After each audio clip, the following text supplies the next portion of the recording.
You are listening to the Hello Sport Podcast. What's up, punters and dribblers? Welcome back to the Hello Sport Podcast. I'm Unqualified Opinion and Unwavering Bias. Now, this is a different one today. We're talking to a former NHL ice hockey player, Darcy Hordichuck. Canadian fella.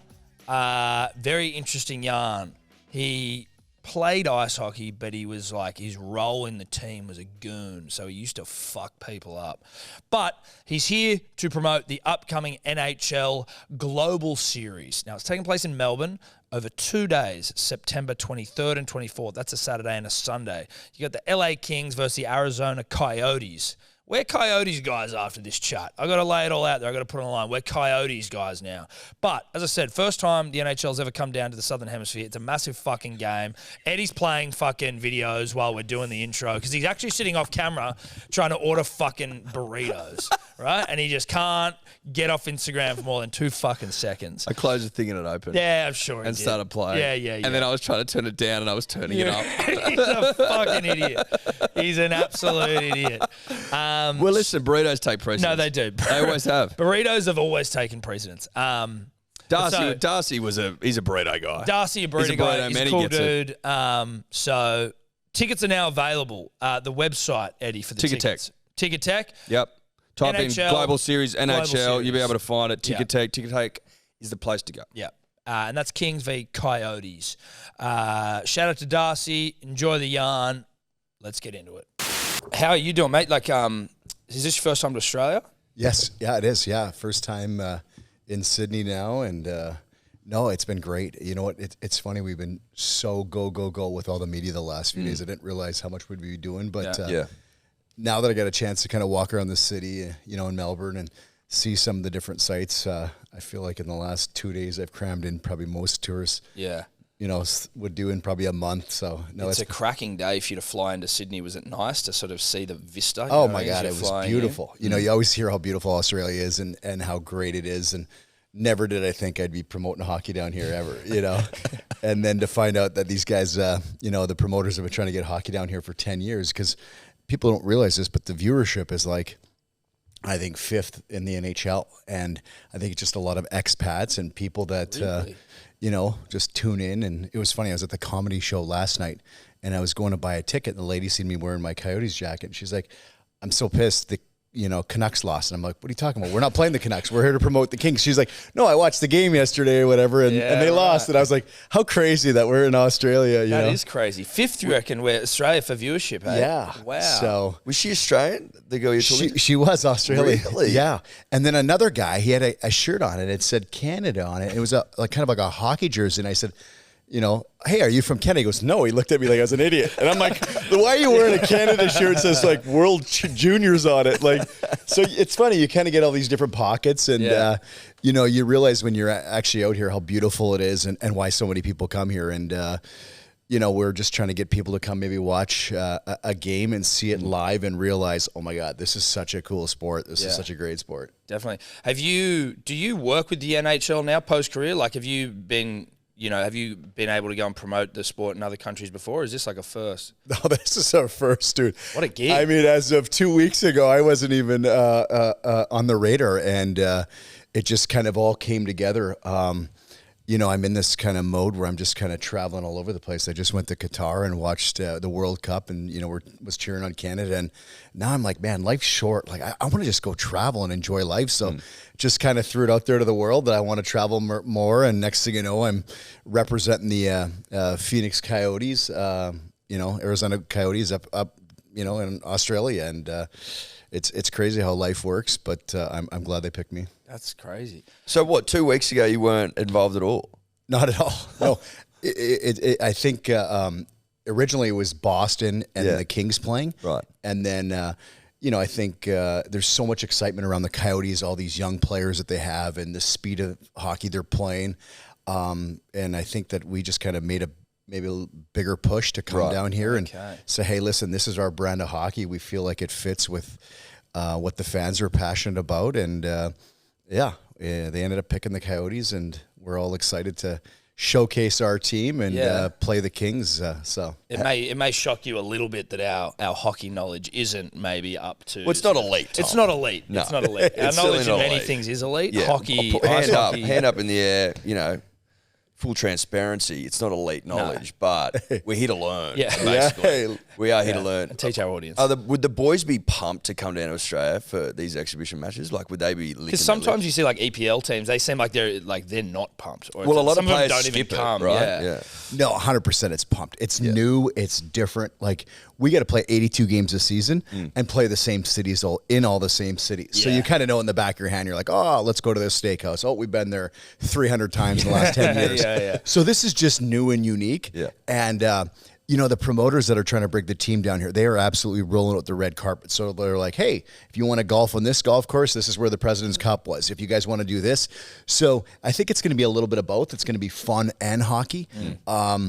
But everybody's like, do you think they're going to be trying hard during the game? I'm like, you guys have no clue. They're going to be going all out. This is like, for a lot of guys trying to make the team, this is their audition. Right. They're just hoping that some of the veterans and some of the other guys that have been on the team maybe are a little bit more jet lagged than they are, so they can take their spot. But when there's this kind of money involved in sports, every game is all out, and it's going to be a good product on the ice, and it's going to be exciting for fans to come up. You're saying that the Coyotes are like the sort of young, they got a lot of young players and all that coming up. The Kings, I know from my, again, limited knowledge, but I know that the Kings have been quite good and they've won a few Stanley Cups. At least, I feel like they might have won when I was in America a few years ago, but like they've been a sort of a more dominant side. Correct me if I'm completely wrong. No, you are. No, you're right. You're right. No, you're definitely right. But yeah, so where are the Coyotes at in the sort of the whole wash of the NHL? We just we missed the playoffs this year, but the Kings are making a push. They're going to probably play, I think, the Edmonton Oilers first round. Dustin Brown, who was actually on this tour with me, who's now back in, I think, LA right now. But he's hoisted the cup 2 times. He's done something that no captain could ever do with that team, and that's bring a Stanley Cup to LA. And you had the likes of Luc Robitaille there, Wayne Gretzky. So, no, it's just an all-around great organization, the Kings. But like anything, when you're good for a long time, you just, at some point, a rebuilding process happens. And it's just, what cycle are you in, right? And right now, we're in that rebuild cycle. The Arizona Coyotes have this new passionate ownership. They're looking to build a new arena in Arizona, and it's going to be state-of-the-art. So that's going to be some exciting news. And during that period of time, they're just trying to rebuild and have one of the best teams in the league once that arena comes around. So, not to insert our own personal sport here, but our team, the Manly Seagulls, also in a bit of a rebuilding phase. Well, we have rebuilt. We're on our way to greatness. And we've also put in a new stand. So, new off the back of stadium. that, We've got some new seats. Yeah, we're growing some new fruits, Tom. It's like we're doing the same thing. Yeah, you guys might be exactly. Arizona fans now. Here we go. We're on the same. Is Arizona like largely a desert state, or have I got that completely wrong? No, it is. It's Not known for funny. its ice. No, it is desert, and people are like, it's 110 outside in the summertime sometimes, right? Yeah. During the year, it's like this weather every day. Right. I mean, it doesn't rain. You just kind of get frustrated because you walk outside and you're like, oh my God, this is heaven. Every day it's beautiful. And, for 8 months, it's incredible. And then you get those few months where it's a little bit hot. And it's great. If you're a hockey player, guess where you are? You're in the hockey rink where it's cool. Yeah. So it's a win-win. And people don't realize this, but Austin Matthews, who's one of the greatest players now in the NHL, came from Arizona. So they're like, well, how do you produce some of the best players in Arizona? You need 3 things. You need good coaching, you need ice time, and you just need somebody that's passionate about the game. Yeah. And when you get those 3 things, it doesn't matter, like your guys' sport, it's who's influencing these kids, who, do they have for role models growing up? And it's that mindset. If you can do it, anything's possible. And you're going to get a lot more players coming out of Arizona, which is exciting. Is the majority of talent from Canada? Or is it Russia? Is it Russia as well? You know what, man? It is crazy with YouTube now. I mean, you get players that are studying this game. You get players that are going to these academies where they go to school for a few hours a day. These kids are coming from everywhere. We never used to have hockey players coming from Nashville, Tennessee. When they got a new organization, some of the best players are coming from Nashville, Tennessee. You know what I mean? And LA, everybody in LA and California was surfers. Yeah. And now, not only can they surf, but now they're learning how to skate at a young age. So it's crazy how fast this sport is growing.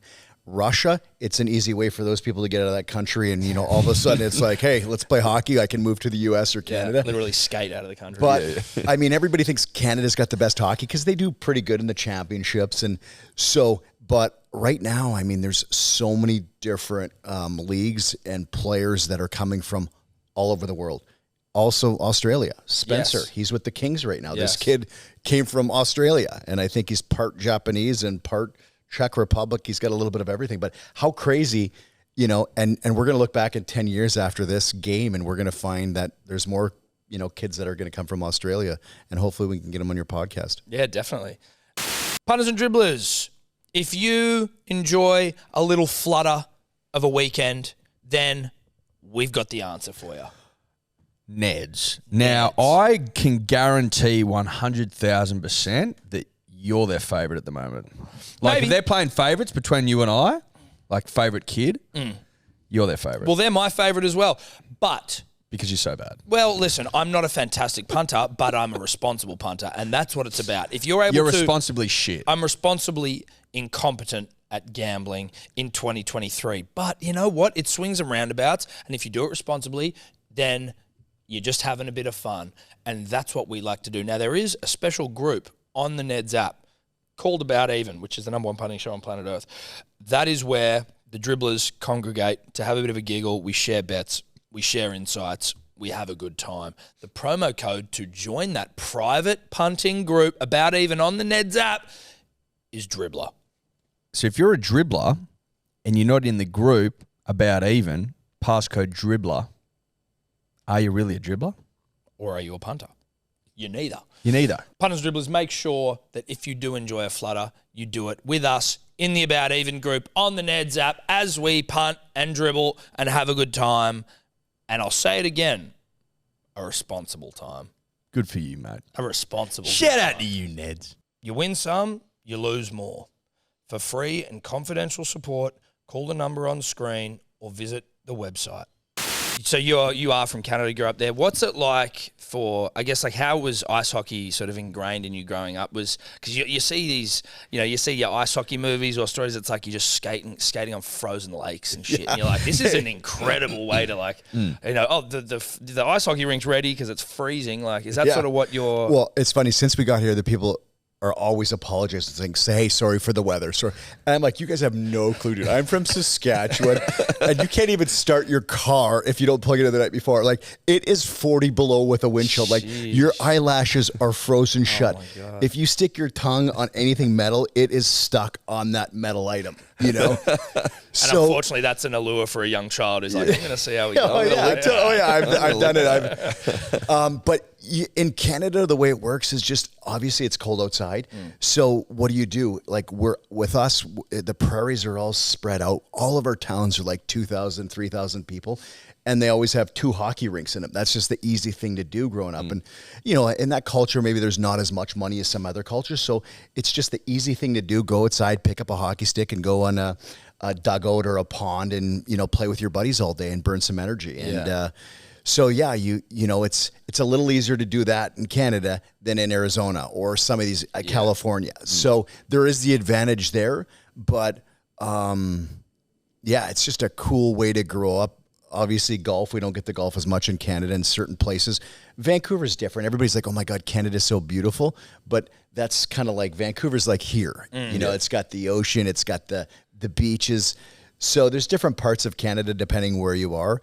But right across the country, everybody loves hockey. That's the number one sport. Yeah, so everyone's just obsessed with it. Oh, yeah, it is. It's the thing to do. And, their parents grew up watching whoever it was, the Toronto Maple Leafs or the Montreal Canadiens. So therefore, as a kid, you got stuck watching it. So it's just now a generational thing, no different than the AFL or cricket, you know. Or NRL. Sorry. Or NRL. You're in NRL You're in Melbourne, now. so you forgive That's it. all right, but you're now in NRL territory. Okay, I've been watching both sports. And listen, if I was here, I'd be playing both of those. I love the physicalness. I love the contact. Well, we heard that, like, when we sort of were looking into doing a bit of research about you, but that you were known for your physicality out there. Is there a term for that, like as a player, if you're sort of like... Yeah, so I think the nice word would be enforcer, but people would call me a goon. But you know, at the end of the day, you can call me whatever you want. I was out there to make sure that nobody ever was intimidated, or I'd put the fires out real fast on the ice if you thought you were a tough guy. How do you become that? Yeah.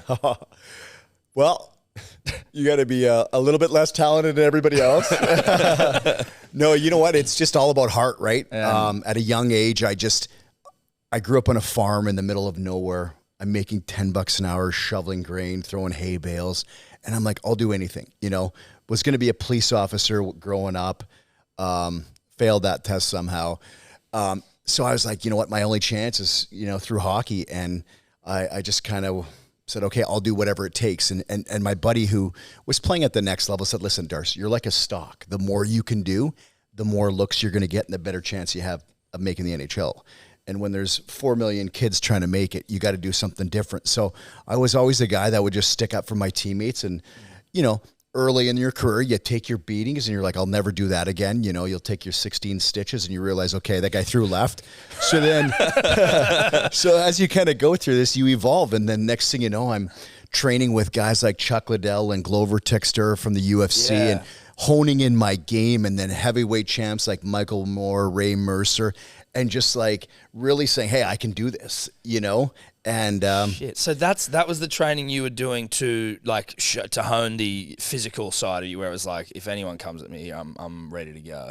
100%. I mean, people don't realize like hockey, you need a skating coach just to learn how to skate. Yeah. Then you need the strength coach. So I would hire the best strength coach. I'd be training with like Derek Jeter and, you know, all these athletes that were all trying to get the best of the best.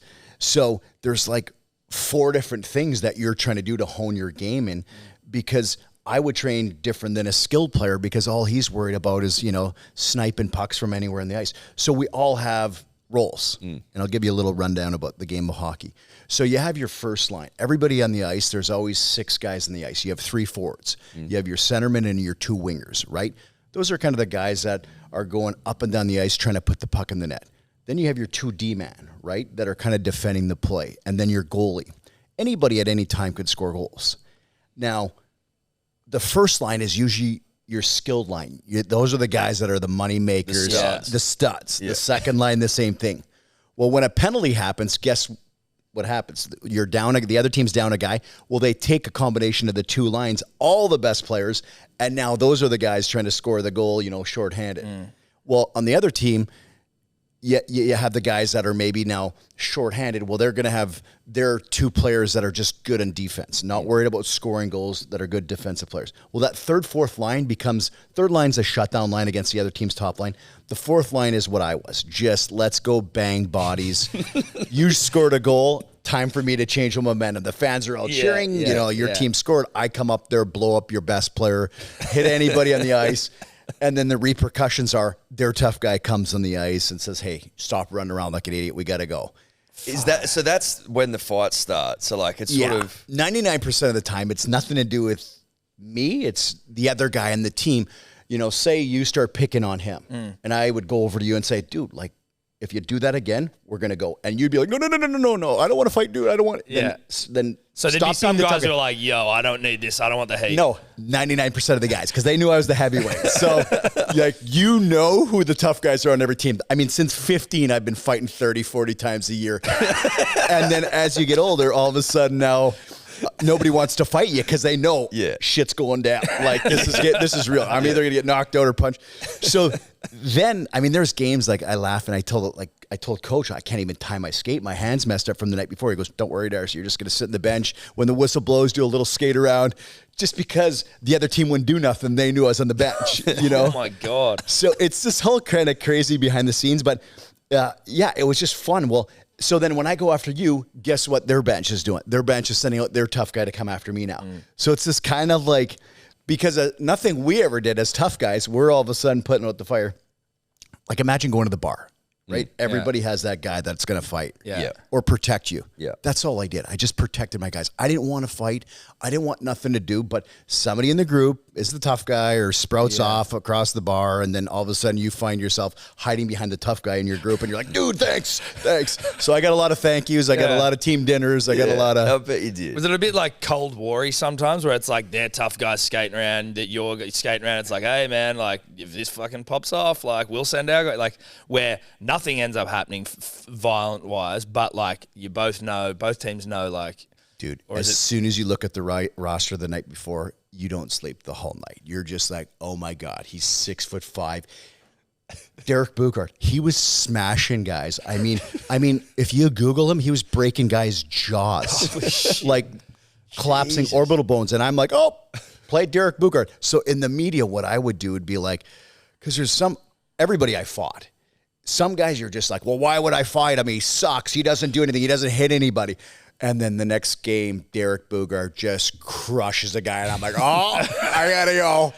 So then all of a sudden, you're sticking up for your players. So it's kind of that interesting dynamic of, but the game's changed so much now. Now the game is a lot less of that, right? Yes. You don't see it as much. Every team still has kind of a guy like that. Not so much a fighter kind of role. But the hockey you're going to see here is going to be so crazy. It's going to be so quick. You're going to see guys, you can practice 1,000 times some of these moves where they pick up the puck and, do the lacrosse move, it's called, behind the net. And you're going to just be like blown away. Like, holy crap, these guys are talented. Like, so we're seeing, like, that's almost one of the things that's hard to almost grasp with ice hockey is just how much control you guys have over the puck, which we were also marveling at how fucking hard this thing is. Like, that thing, copping one of these to the jaw would break it. Well, teeth. Yeah. Like, the teeth, you always see a lot of guys. Have you had some injuries? Oh, yeah. These are all 15 fake teeth. So imagine that coming at you. Yeah. But before it even gets to you, you're in front of the net trying to screen the goalie so he can't see where it is. Well, everybody else has their sticks and they're deflecting it. So I was just in practice one day and a guy deflects it. It goes straight up, hits me right here, and there goes those 5 teeth. Oh. So it's part of the game. Like if dentists must love you. Oh, guys. they love it. They're a biggest sponsor. I don't know how the goalies even see the puck. Oh man. Yeah, there must be a lot of like reaction time practice. It is all reaction time. You know what I mean? It's crazy. Like you'll see these goalies taking shots with pucks that are white.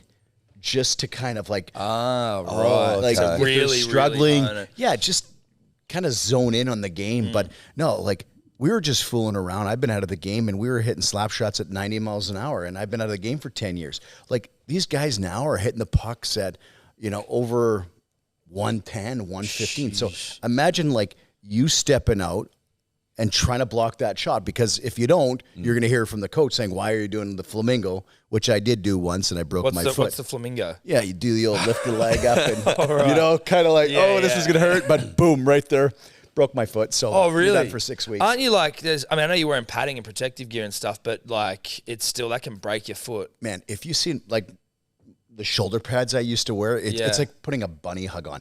You don't want all this weighted equipment on. Like it's not what you think it is. You're like this gladiator warrior.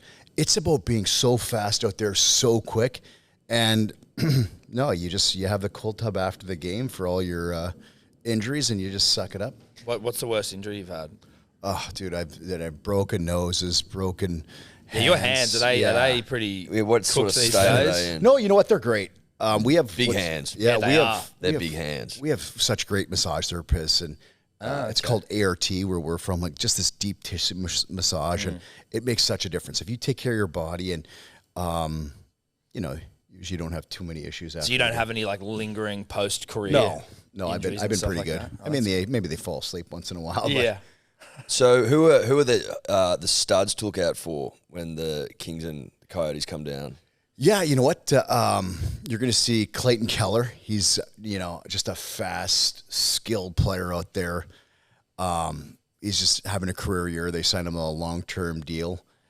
Christian Fisher, guy's a workhorse. He's been with the Coyotes a few years.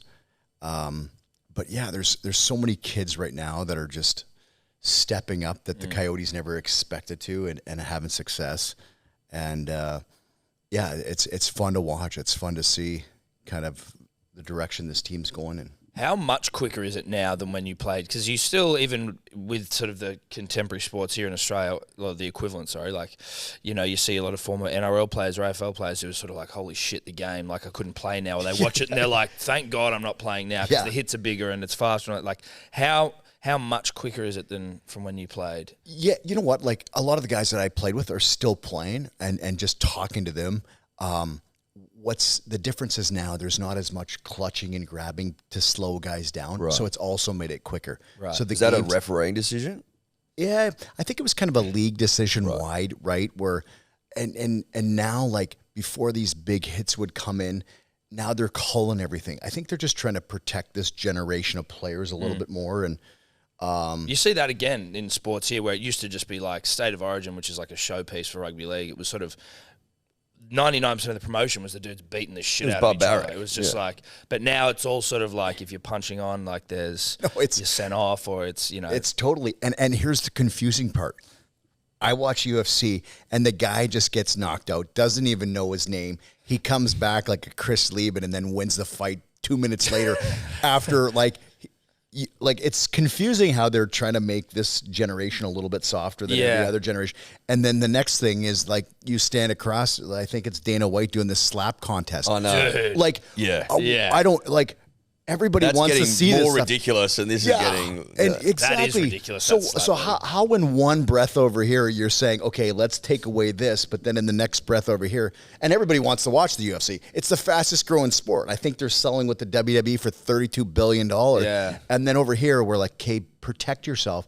I mean, in one UFC fight, I think that guy got hit more than I did, probably in 15 fights than I did, you know? Yeah, exactly. So it's interesting, but hey, it's life, and we all got to protect each other. I think the key is that if you ever do get in a fight and you do get hit, you just want to kind of get treated right after, loosen the neck muscles, because it's going to happen tomorrow, the next day. If you don't do that, and it's like you've been at a concert all night headbang and you can't move your neck, Just get one of those deep rubs. Yeah, exactly. That's all I need. There you go. And Just look, get the rub down. not to dwell too much on the fighting side of things, but unfortunately, as pussies who sit on the sideline, not fighters ourselves. Well, watchers, Tom. Watchers. Viewers. Well, viewers of fights. Yeah. We were talking, we were just like, punching a helmet must hurt. Or is that somehow even softer than a skull? I don't know. No. Hey, you know what? So before the season starts, you're training your knuckles. Like, you're in rice buckets. Like you're hitting bricks. It's called Holy shit. calcifying your knuckles. Yeah, like, right. Like the It's like kicking bamboo. Well, on the back of your heel when it rubs, and all of a sudden you're like, geez, look at how it just, it's kind of that extra growth. Yeah, your hands are all calcified, and you could punch a brick wall and you wouldn't feel it. Now, it takes a lot to get to that point, but a lot of bricks had to go down. No, my kid always laughs. He's like, Dad, you had like 20 goals in 600 games. Like, it's easy to fight. And all of a sudden, like, he'll get punched in the head. He's like, Dad, after the game, he's like, oh my God, my head hurts. I go, Braden, try doing that for 13 years, kid. Every day, all day. You'll see. How do your kids go? I got two. Yeah, he's 13 or just turned 14. And then I have a 11-year-old. So a baseball player and a hockey player. Okay. And how do you go as like obviously a former professional athlete? Are they good? Are you like, do they want to be professional? You know what? He's so passionate. He's around the hockey guys. He gets to do a lot of other things that, McDavid, who's the Wayne Gretzky of hockey, was at our house, a couple years ago shooting pucks. Yeah. So he has all these experiences, and all of his buddies are like, oh my God, I don't think he realizes how cool it is that he gets to hang with these different players. Yeah. But at the same time, they're inspiring him. So he's so dedicated. Like, this kid's up 6 to 7 in the morning shooting, 1,000 pucks before I even get out of bed, So it's kind of crazy to see how this generation is so dedicated, but it's also that much more tough to make it, because everybody's doing it. So it's such a powerful thing, the mind, right? If you believe you can, it's crazy. If you don't give up, there's definitely opportunity there. So it's just grinding it out, sticking it out. Is my kid a good player? 3 years ago, he wasn't that good, and now all of a sudden, he's the only kid in the state to play a year up. So, Oh, really? hectic. yeah. Okay. So it's kind of cool to see that, and he's got a little edge out there where he's running around trying to hit kids, and I'm like, listen, the game's changed. Let's pull it back a little bit. Let's Bit of change dad it. coming Yeah, out. yeah, Is he yeah. as tough as the old man? You know what? I don't know if I've made them that way, but having a younger brother, there's definitely a set of boxing gloves. So if they want any sympathy, just go outside and figure it out. You guys can. Yeah. But now, at 14, obviously, he's gone through puberty. So my poor 10-year-old's just taking a beating all the time. So now it's not as fair. So yeah. But what about you guys? You guys have any kids? I got 2 daughters. Okay. So they're not really following in Dad's footsteps at any point this time. They're 3 and 1. So Oh no! You're in very the, different vibe. You're in the trenches right now. Bro. Hang in there, buddy. Hang in there. Hey. It gets better. It gets better. Until they're 18, and then you'll be back. Well, holy shit! Yeah. Well, when they're 18, I might have to get some fighting lessons. Fight off all the fellas. Do you have siblings or anything like that? It always seems like people that make it have like older brothers that were beating them up. You know what I mean? You know what? Like it's so weird. I had an older sister. She's 3 years older than me. She's actually living in Calgary, Alberta. And my parents, my dad was an X-ray tech. My mom was a nurse. Never played any sports growing up or never knew anything about hockey. But it was just a friend of mine in the neighborhood that I became friends with. His brother ended up making it in hockey, and his dad was my phys ed teacher and coach. So we'd always go watch him play. And, I think it was one summer, he was 19. He was drafted to the Edmonton Oilers, and I was 16. And my dad's like, hey, Tyler, that was his name, put on the boxing gloves and see how you do against Darcy. And so I'm boxing this guy, drafted in the NHL, and all of a sudden I kind of dropped him with one, and I'm like, holy crap. Listen to this. Like, this guy's drafted. I could be drafted. So it's crazy how life works in the journey, and you just have it in your head. Like, if he can do it, I can do it, right? Yeah. And so that's kind of how it started, and not because of my sister, beating me up growing up or my parents being tough on me. You hear so many of those stories, right, where the parents were crazy and wanted him to make it. My parents were like, hey, do whatever. If you enjoy it, do it. If you don't, and so. How old are you when you like realized you had a shot at making it? Like, or is there like, are you in sort of local leagues and stuff, and it's like you start getting recognized? It's crazy. Our drafters, when you're 18, I wasn't drafted as an 18-year-old. Then as a 19-year-old, I started going after all the guys that were getting drafted in that role as a fighter and started kind of beating them up. All of a sudden it was the Rangers guy was drafted in the 3rd round, beat him up. Then it was like, okay, I got this guy, from the Kings that was drafted, beat him up. So I kept trying to beat these guys up over and over again so I get drafted. Yeah. And as a 19-year-old, all of a sudden I got drafted. It was like the last round as a 19-year-old. So it worked. So I wasn't supposed to be in the NHL. I honestly thought I'd never play in the NHL. I really was hoping to play in the NHL, but it didn't know it was possible, right? Yeah. Like, you're all like, and then I never forget, as a 20-year-old, 2 tough guys go down for the Atlanta Thrashers. I'm a small town kid, never even been to an NHL game before. Next thing you know, they're like, hey, you just never even going to a game. No, I was just in the middle of nowhere. And they said, hey, you're getting called up. And I'm like, I don't want to go. Like, I'm the fighter, dude. I'm 20. I'm used to fighting kids that are 16 to 20, and now all of a sudden I got to protect my team. And like, I grew up watching Bobby Probert and all these guys, and now I have to protect this team. The only reason I'm getting called up is because I'm that piece of the puzzle to protect my teammates. So I'm like, all night, I'm like, oh my God, I got called up. I can't believe I got called up. But then I was like, shit, I'm going to make $5,000 that game. I'm going to try to stay up there as long as I can instead of, $50 in the minors. And first shift, I'll never forget, all the players on the bench were like, Darce, just keep it simple and, get used to it. And I remember this guy from the Canadiens. It was my first game. He comes behind the net with the puck, and he's like flying behind the net, and he kind of comes around the net and doesn't see me, and I like blow him up. And it's my first shift in NHL. Biggest hit of my life. It becomes on every Gatorade commercial. And really? I was just like, I can do this. So I kind of back up in the corner thinking like, I got to defend myself now. Somebody's going to fight me, and nobody challenged me. Really? Because I started to have this reputation. Everybody knew I was this up-and-coming guy.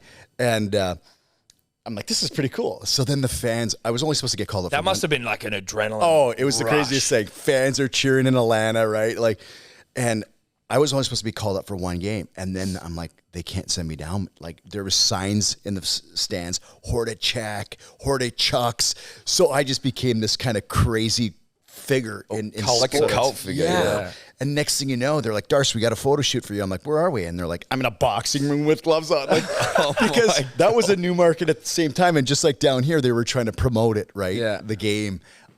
So ended up playing 15 games that year and just went after the toughest guy to ever play the game, which is Bobby Probert. And He's the toughest guy. He was hey? the man, right? Yeah. And there's a cool book on him. He's no longer with us, but I remember chasing him down the ice and like calling him out and shaking the gloves. And he's like, "Hey, listen, I'm tired. I'm at the end of my shift." And I'm like, "Good, perfect." And I start skating away. He's like, "Let's go, kid." And I'm like, this is happening in front of like 17,000 fans. This guy, I'm like, he didn't lose very often. And I just remember like I had such a different technique. I'd kind of like push and pull guys. So as I'm pulling you, I'm basically pulling you into my punch and I'm, trying to KO you. Yeah. And I kind of like ragdolled him the first fight. And as we're sitting in the penalty box, I'm like, holy crap, I just beat up Bobby Probert. And then next thing you know, he's in the penalty box. "Hey, kid, we're going again." And I'm like, no, that was good. That was, you know what I mean? I'm like, oh my God.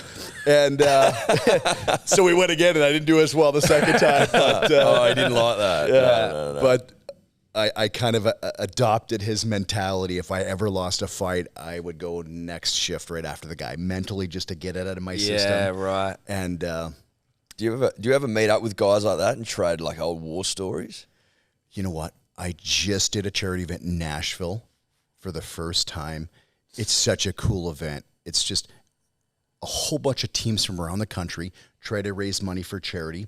Whoever raises the most gets to play hockey with one of us former NHL guys. And I look at the roster, and it was the probably 8 out of the top 20 guys to ever play in the NHL, toughest guys. And we're laughing. I'm like, "Oh, hey, Jazz, what's up, buddy?"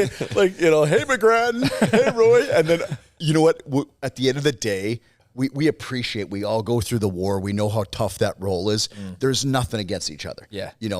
But at the same time, when we were playing and we ever did see each other off the ice, soon as, we'd get on the ice and the gloves dropped, it was like, I'm trying to knock you out. Because at the end of the day, if I don't, some other kid in the minors is going to take my job. Yeah, you got it. And you got to do it. You got to protect. That's your livelihood. And everybody's like, "Well, it looks like it's kind of fake out there." The heavyweights, they ain't no fake. Like, if you get hit with one of those, you're going down. You played for a few clubs. What was the process like? In American sports, it does happen here, like where you see Certainly players, not but it doesn't seem like it the happens same as degree. much. What was that like? And I guess the process, do you just, you went to, it was like 6 or 7 or 5? Yeah, five different teams. So you get to become a free agent when you're like 25 years old. And at that point now you get to kind of pick which team you want to go to. Oh, okay. Right. So at the time I was with the Nashville Predators, did 3 years there, but I just kind of loved traveling around to other teams and seeing the culture. In the States, when you're playing in Arizona, maybe you get 2-3 cameras because this sport's pretty popular, but then you go to Canada and it's like a bunch of diehards. Like you could be the third backup string goalie and people be asking for your autograph. Like it's just surreal. Now, the problem with that is also that everybody's an armchair quarterback. Everybody thinks they know the game. That's our job. Yeah, exactly. Like you guys I'm making fun of it. Right. Yeah. Like, why did this guy make this play? And he could do this.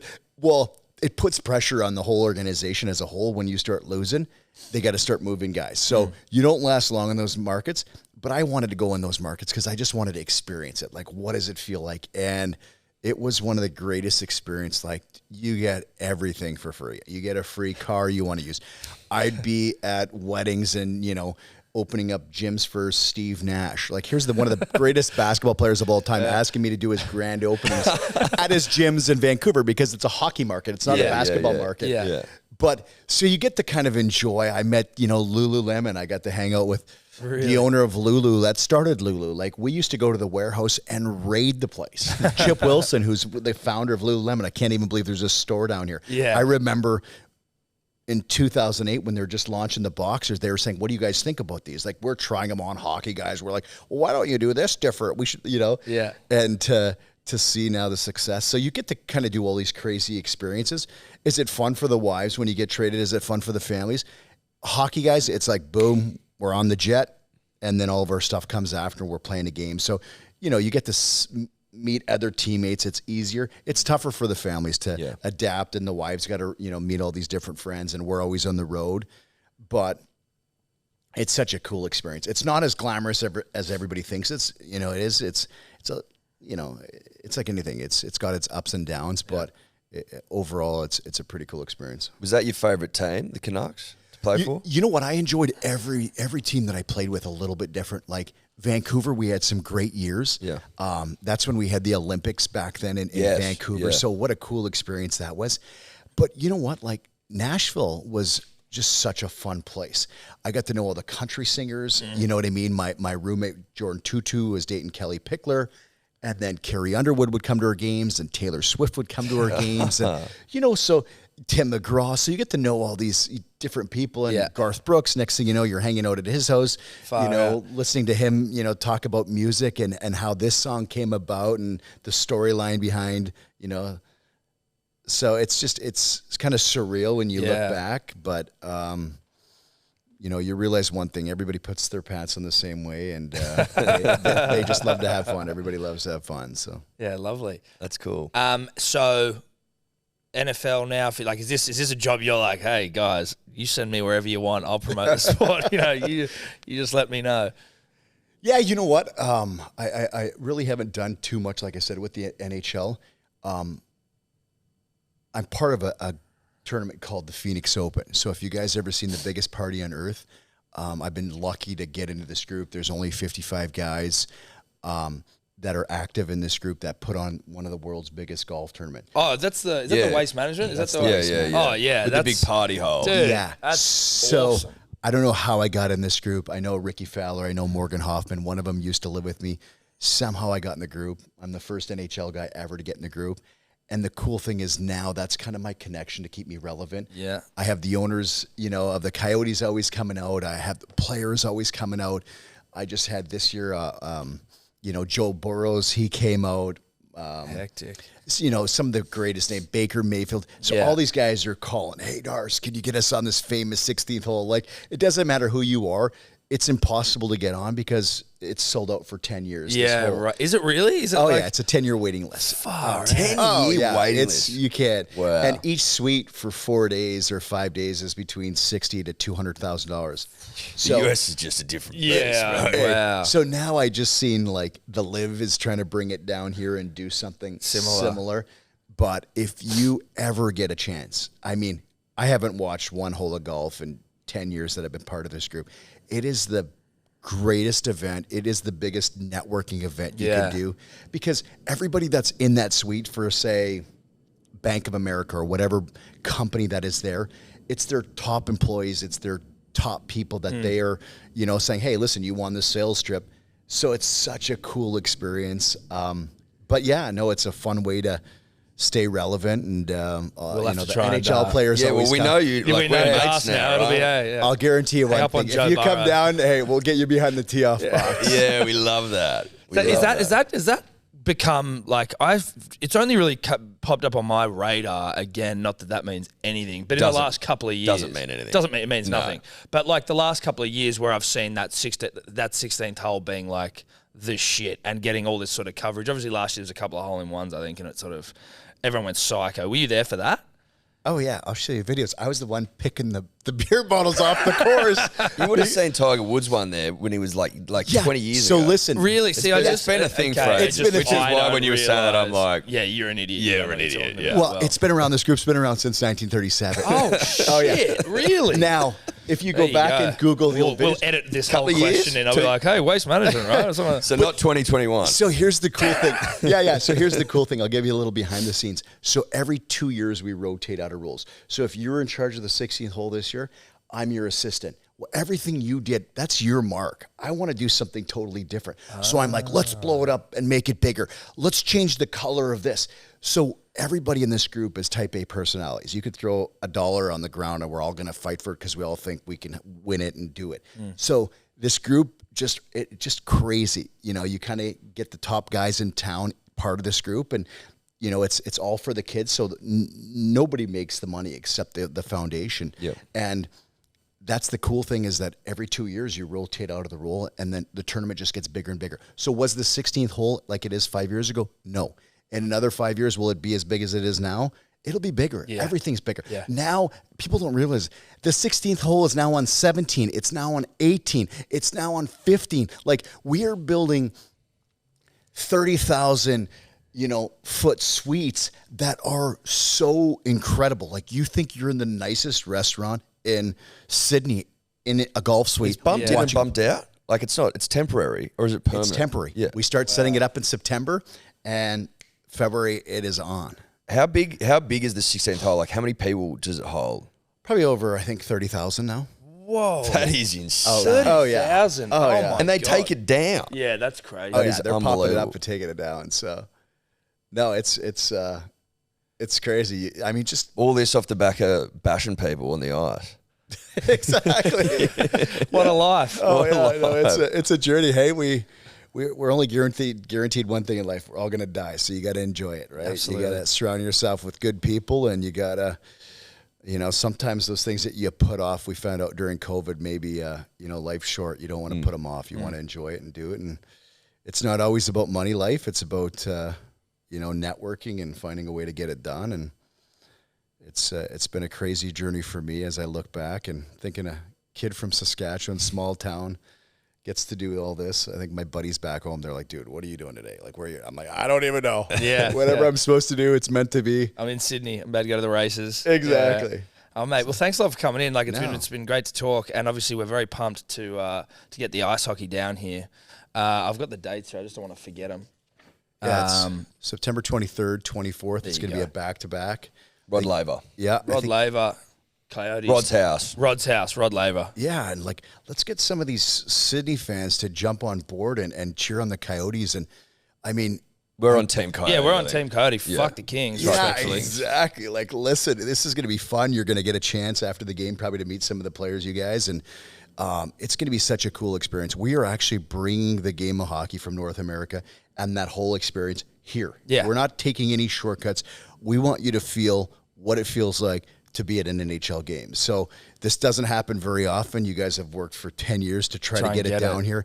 Just come show the support. And I know the ticket sales are off the charts. They give me the numbers every day, and they're like, we've never even expected this. Wow. So don't wait till the end, because it's going to sell out. Yeah. And I've already have probably just the people I know, a ton of Canadians coming down, a ton of Americans, because I'm like, you got to see how beautiful Australia is. And Sydney and Melbourne and all these other places. Will we see you back out here for the game? Will we I'm get you not back sure out? yet. Yeah, I'm There not you sure go. what's going to happen. But Try and angle for another trip out here. a little bit of pressure from you guys. You never know. We'll put the pressure on.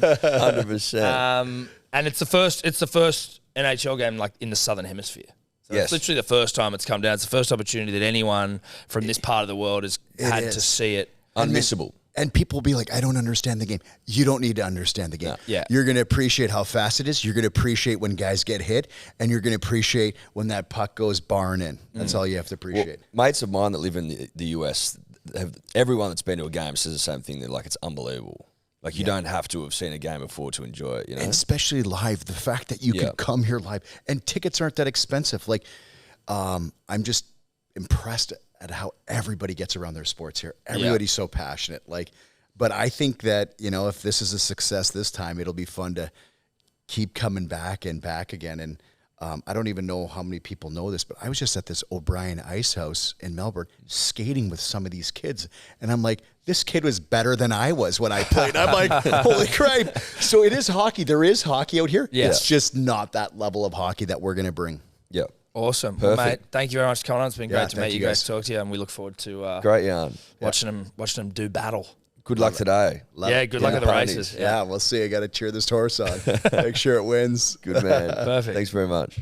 Punters and Dribblers, a quick whip through the round of rugby league upcoming. I think this is round 8. Do your own research. It's round 8, Tom. And we do it all thanks to our good friends at KO. Shout out to Ko. Without KO, you miss 99% of the games of rugby league. 99.99% repeater, Tom. Yep.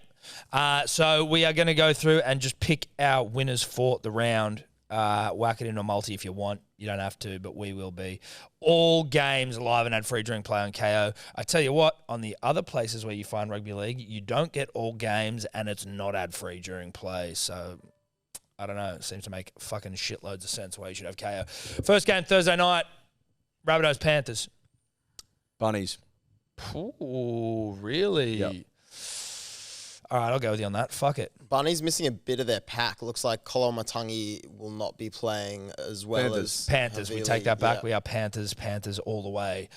Friday, Eels, Broncos. Broncos, obviously. Saturday, we have got the Sharkies v. the Doggies. Sharks. Dogs, too many injuries.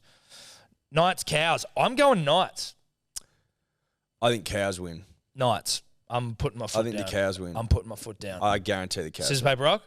Scissors, paper, rock. We go Knights. Tom wins. Dolphins, Titans, Fish. Yep. Oh, Kafusi and shit back. Yep.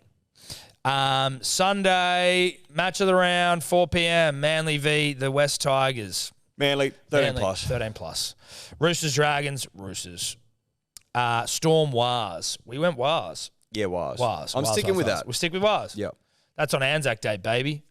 Shout out to Kaya. Shout out to Kaya. That's it. That's rugby league. We love you, Kaya. We love you, Kaya. We do. Enjoy. Bye-bye. Could you two just not talk anymore?